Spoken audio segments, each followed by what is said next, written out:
Greetings, everyone. This is Rock and Roll Spot coming at you with the weekly comic book hour. We've made it through this week's X-Men books. Now let's keep on going with this week's Spider-Man books. Kicking things off, we've got the Miles Morales Spider-Man 2024 Annual. So we've got a handful of stories in here.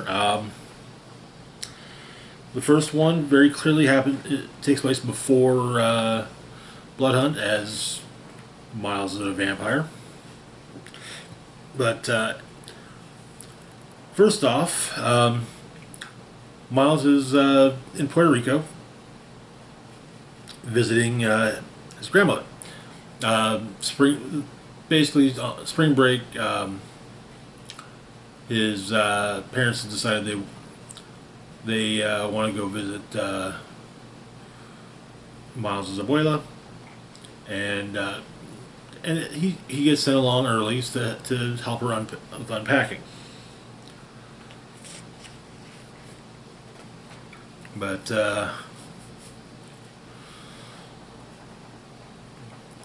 he calls her, well, she calls him after he lands, and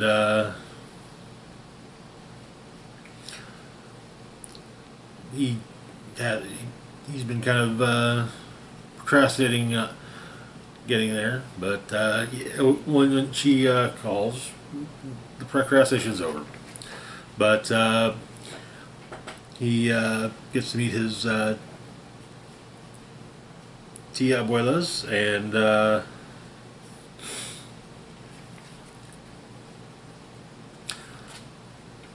he actually does have a nice visit. It's not She's not overbearing, but apparently though she was she was irritated about his flaky behavior before she moved to back to Puerto Rico. Um, it goes with being a superhero, but they go shopping, and a local kid that Miles met after he got off the airplane is being chased by a store owner. Kids took some bread that the guy was going to throw away. Took it from the dumpster, basically. But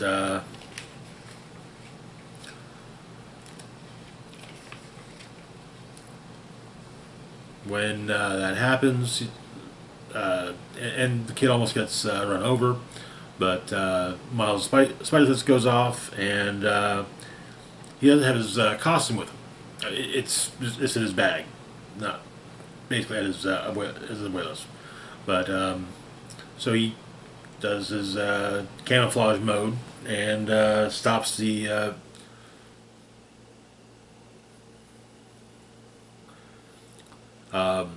truck from hitting the guy. And Abuela is convinced that it's a spirit. Miles talks out what's wrong and what happened, and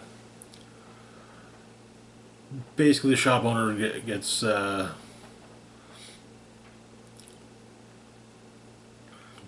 given what for about you were going to throw it out, so why make a big deal about it. But Miles' abuela is convinced that the spirit stopped the truck, and it was the spirit of her late husband.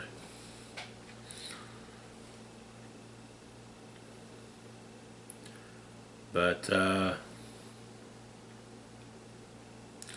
and Miles is debating whether or not he should tell her that he's Spider-Man, but decides not to.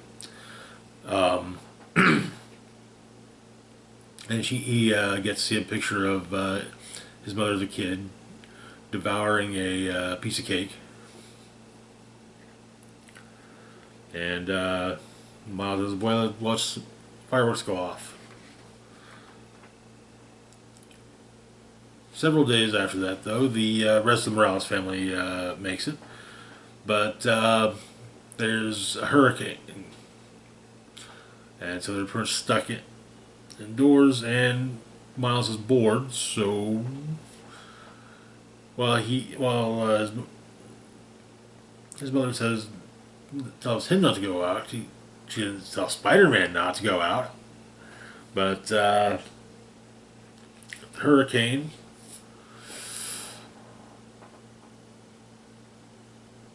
Miles Morales meets Storm. And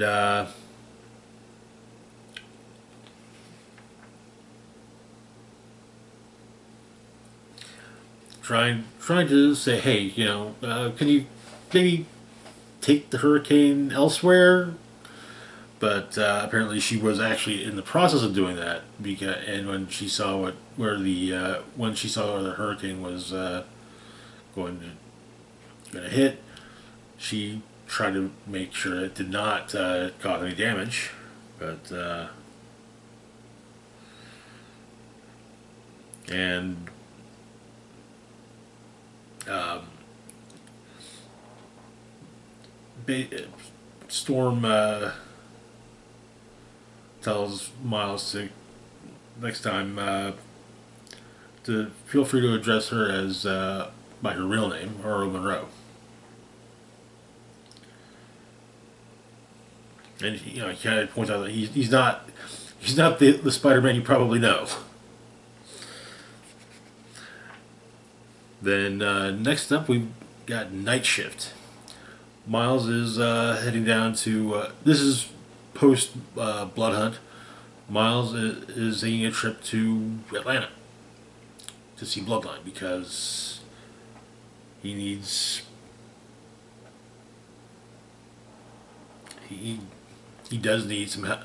He needs help with figuring out being a vampire, and she knows about the whole thing. So, but she's doing some training in the park. Um, and not all vampires are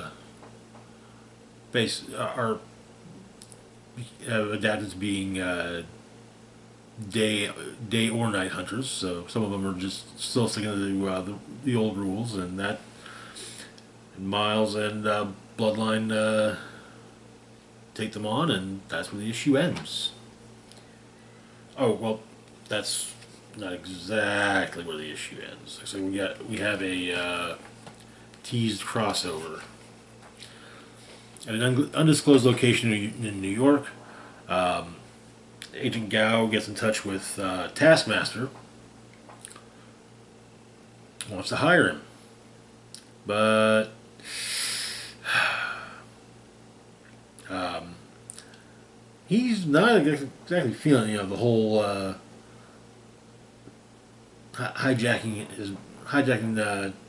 Taskmaster's head didn't do her any favors. So, but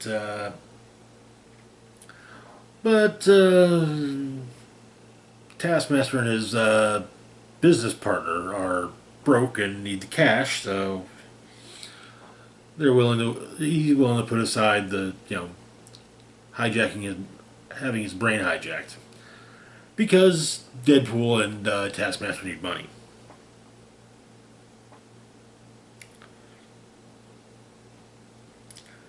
But it looks like they're being hired to kill Miles.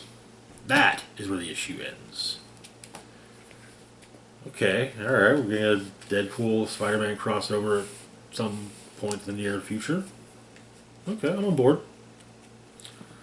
Moving on, though, to our next book, we've got Venom War, Carnage, #1.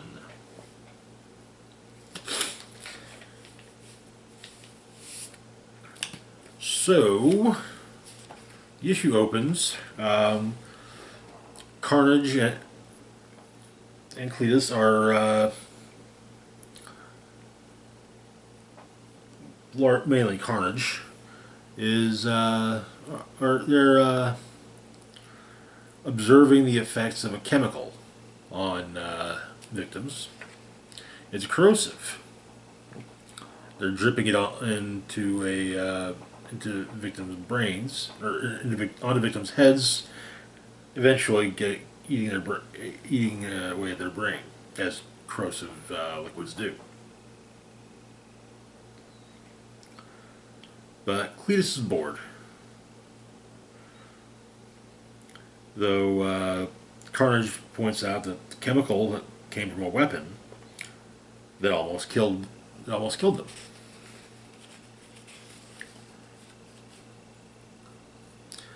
Someone, it looks like Meridius in his Eddie Brock form, puts a drone, an explosive packed drone, as Cletus is about to kill the last of his potential victims, and the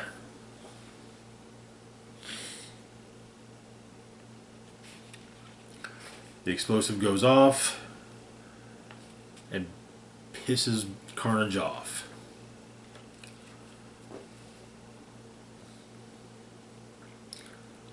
But and so Cletus, Carnage does see the complete control then to Cletus. 2 days later, an accountant is on a date for supposedly a supposed accountant, Sally.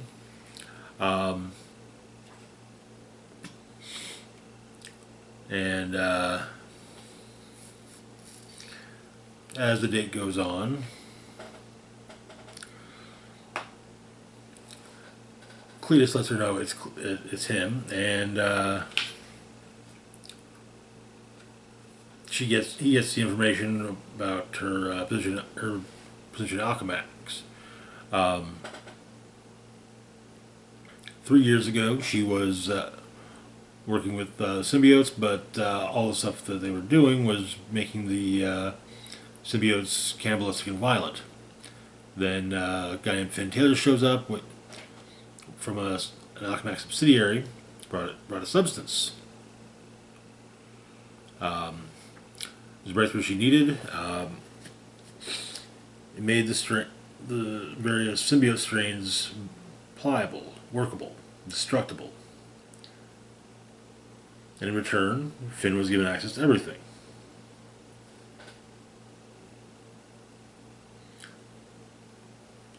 And with that, Cletus leaves to track down Finn Taylor.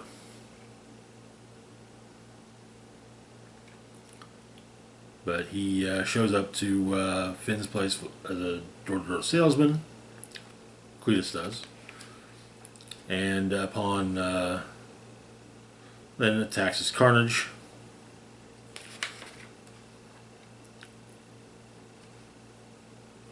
Gets shot a few times, and there's a safe room, but it's unknown whether his date has made it or not. But Carnage takes over Finn.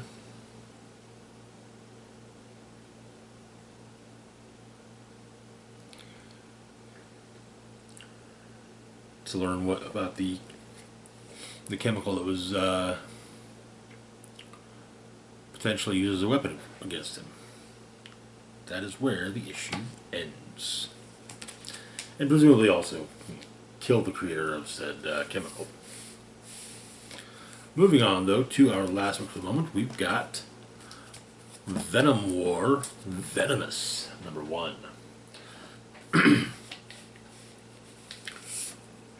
Last time we saw Black Widow, she and her symbiote, now having taken the name Sliver, were on the trail of Alchemax scientists, potentially former Alchemax scientists who were doing experiments, lethal experiments on symbiotes to make chemical weapons they're engineered primarily against symbiotes. As for Agent Anti-Venom, Flash Thompson, he was on the trail of Carnage. And the issue begins at an auction. Kind of seems like a Legacy House type of affair. But scientist Dr. Freck is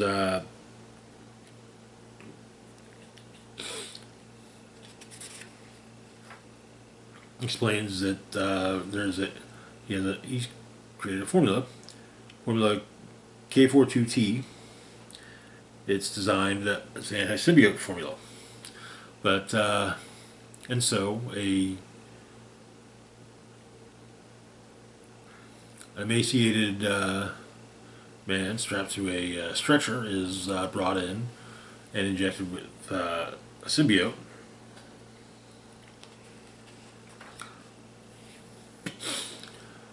Gets a little mad and attacks the doctor. Widow saves him and webs him to the wall.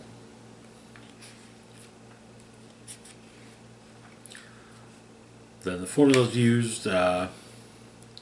It's effective. The symbiote itself is a mindless symbiote, so it's not. So Sliver can't communicate with it, but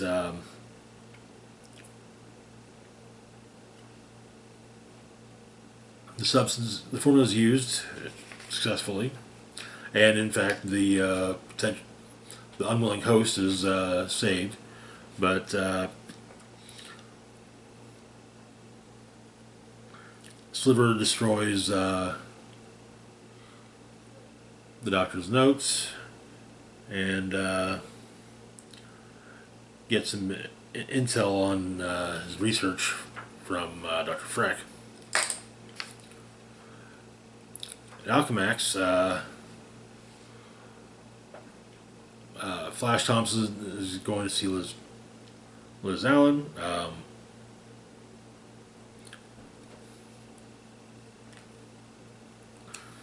And